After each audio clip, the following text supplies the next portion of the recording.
45 years, the United States Supreme Court has recognized the college's freedom to decide how to build diverse student bodies and to meet the responsibility of opening doors of opportunity for every single American.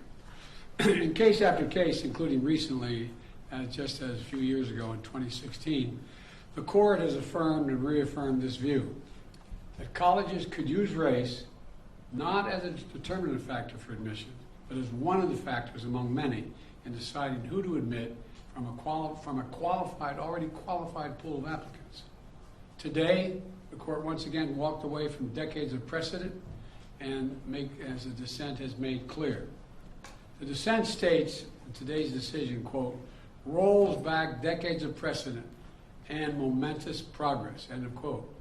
I agree with that statement from the dissent. The court has effectively ended affirmative action in college admissions, and I strongly disagree with the court's decision. Because affirmative action is so misunderstood, I want to be clear, make sure everybody's clear about what the law has been and what it has not been until today. Many people wrongly believe that affirmative action allows unqualified students to be admitted ahead of qualified students. This is not how college admissions work. Rather, colleges set out standards for admission, and every student has to meet those standards. Then and only then, after first meeting the qualifications required by the school, do colleges look at other factors in addition to their grades, such as race. The way it works in practice is this. Colleges first establish a qualified pool of candidates based on meeting a certain grade, test scores, and other criteria.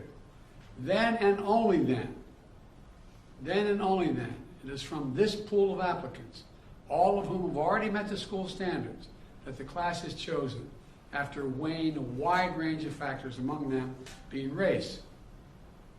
You know, I've always believed that one of the greatest strengths of America, and you're tired of hearing me say it, is our diversity. But I believe that. If you have any doubt about this, just look at the United States military. The finest fighting force in the history of the world. It's been a model of diversity. And it has not only made our nation better, stronger, but safer. I believe the same is true for our schools. I've always believed that the promise of America is big enough for everyone to succeed, and that every generation of Americans, we have benefited by opening the doors of opportunity just a little bit wider to include those who have been left behind. I believe our colleges are stronger when they are racially diverse. Our nation is stronger because we are tapping into the full range of talent in this nation. I also believe that while talent, creativity, and hard work are everywhere across this country, not equal opportunity. It is not everywhere across this country. We cannot let this decision be the last word.